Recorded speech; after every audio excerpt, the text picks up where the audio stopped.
పాలస్తీనాలోని Gaza ఒక విచిత్రం ఏంటంటే భూమి గాజాలో ఉన్నటువంటి పౌరుడిది, అక్కడ ఉన్న ముస్లింది. అక్కడ ఉన్నటువంటి ముస్లింలు ఎక్కువ మంది హమాస్ని ఇంట్రెస్ట్ చూపెడుతుంటారు.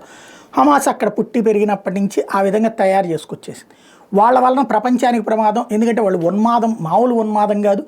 ఇక మిగతా వాళ్ళందరూ, ప్రపంచంలో ఉన్న వాళ్ళందరూ అజ్ఞానులు అని చెప్పేటటువంటి భావన, ఈవెన్ మిగతా ముస్లిం సమాజంలో ఉన్నటువంటి వాళ్ళని కూడా అట్లా చూసేటటువంటి భావన.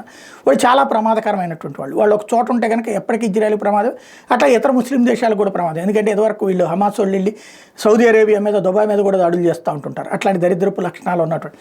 కాబట్టి అది నాశనం చేయాలనుకునేటటువంటి దాంట్లో పరోక్షంగా యూరప్ అరబ్ దేశాలు కూడా సహకరిస్తుంటాయి. అయితే ఇప్పుడు ట్రంప్ ఏమంటాడు, దాని మొత్తాన్ని డిస్టర్బ్ చేసాడు. ఈజిప్ట్కి పంపించేయాలని జోర్డాన్ పంపించాడు. గాజాలో పౌరులు ఎవరు ఉండకూడదు, దాదాపుగా 10-15 లక్షల మంది జనం ఉంటారు, అందరినీ పంపించేయాలి. అదే సందర్భంలో అక్కడ దాన్ని రియల్ ఎస్టేట్గా డెవలప్ చేసి మొత్తంగా చేయాలి. దాన్ని అడ్డు పెట్టుకునేసి అక్కడ సూయిజ్ కెనాల్ మీద గుత్తాధిపత్యంతో పాటుగా మినరల్స్ మీద గుత్తాధిపత్యం, ఆయిల్ మీద గుత్తాధిపత్యం అమెరికా చేయాలనుకో.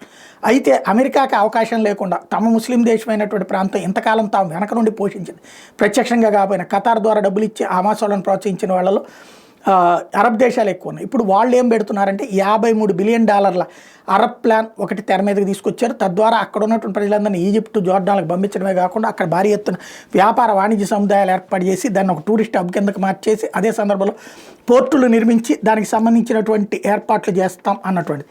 అయితే దాన్ని అమెరికా అధ్యక్షుడు ఎంతవరకు ఒప్పుకుంటాడనేది చూడాల్సి ఉంది.